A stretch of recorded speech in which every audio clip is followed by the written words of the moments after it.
১৯৮০-এর দশকে বাংলাদেশ যখন রাজনৈতিক অস্থিরতা ও অর্থনৈতিক চ্যালেঞ্জের মুখোমুখি, তখন এক সেনা কর্মকর্তা কৌশলে ক্ষমতার শীর্ষে উঠে এলেন।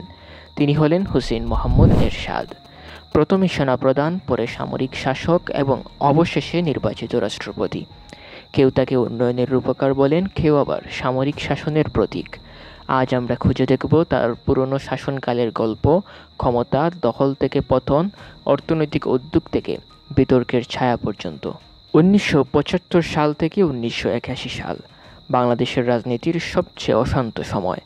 বারবার সামরিক অভ্যুত্থান, রাষ্ট্রপতি হত্যা, অন্তর্কুন্দল।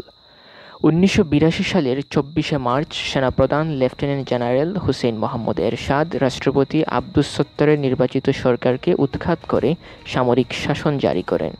তিনি দাবি করেন, রাষ্ট্রকে স্থিতিশীলতা ফিরিয়ে আনতে এবং দুর্নীতি দমন করতেই তার এই পদক্ষেপ।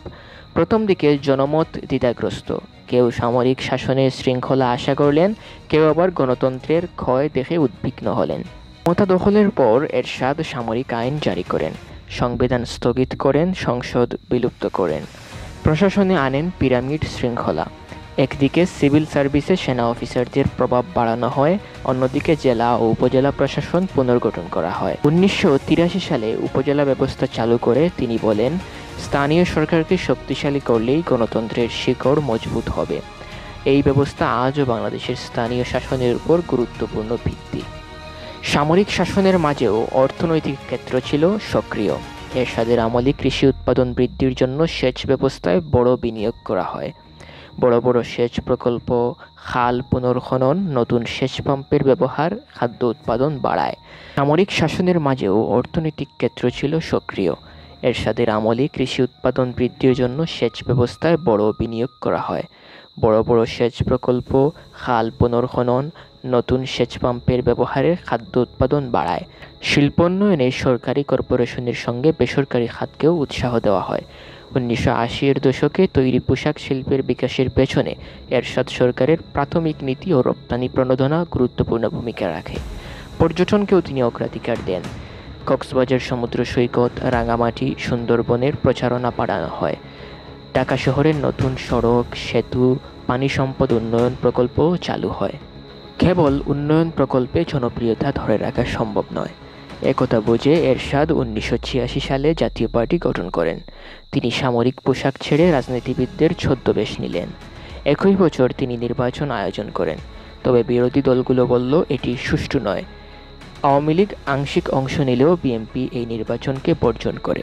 সংসদ গঠিত হলেও রাস্তায় নামল বিরোধীরা। গণতন্ত্র পুনরুদ্ধারের দাবিতে লাগাতার অবরোধ, ছাত্র আন্দোলন, শ্রমিক ধর্মঘট শুরু হয়। ১৯৮৭ থেকে ১৯৮৮ সালে ঢাকার রাজপথে স্বৈরাচার নিপাত যাক স্লোগান দিন-রাত ধ্বনিত হয়। এরশাদের শাসনকাল দুর্নীতির অভিযোগে ভারাক্রান্ত। ক্ষমতাকে দীর্ঘায়িত করতে সংবিধান সংশোধন, সংবাদ মাধ্যমেও সেন্সরশিপ, বিরোধী নেতাদের উপর দমন-পীড়ন ছিল নিয়মিত। ১৯৮৮ সালে সংবিধানের ৮ম সংশোধনীতে ইসলামকে রাষ্ট্রধর্ম ঘোষণা করাও বড় বিতর্কের জন্ম দেয়। সমর্থকরা বলেন, এটি দেশের মুসলিম সংখ্যাগরিষ্ঠের আকাঙ্ক্ষা, সমালোচকরা বলেন, এটি ছিল রাজনৈতিক কৌশল। ১৯৮৯ থেকে ১৯৯০ সাল দেশ জুড়ে গণ অভ্যুত্থান চূড়ান্ত রূপ নেয়। বিশ্ববিদ্যালয় ক্যাম্পাস থেকে কারখানা, পাড়ায় পাড়ায় এক দাবি শোনা গেল, স্বৈরাচার পতন চাই।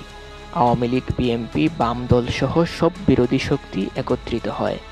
ঢাকা শহর অবরুদ্ধ, রেল ও সড়কপথ বন্ধ, লাখো মানুষের বিক্ষোভ।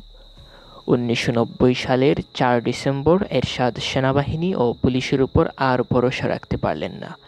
৬ ডিসেম্বর তিনি পদত্যাগ করেন এবং ক্ষমতা হস্তান্তর করেন নিরপেক্ষ তত্ত্বাবধায়ক সরকারের হাতে। পদত্যাগের পরেও এরশাদের রাজনীতি শেষ হয়নি।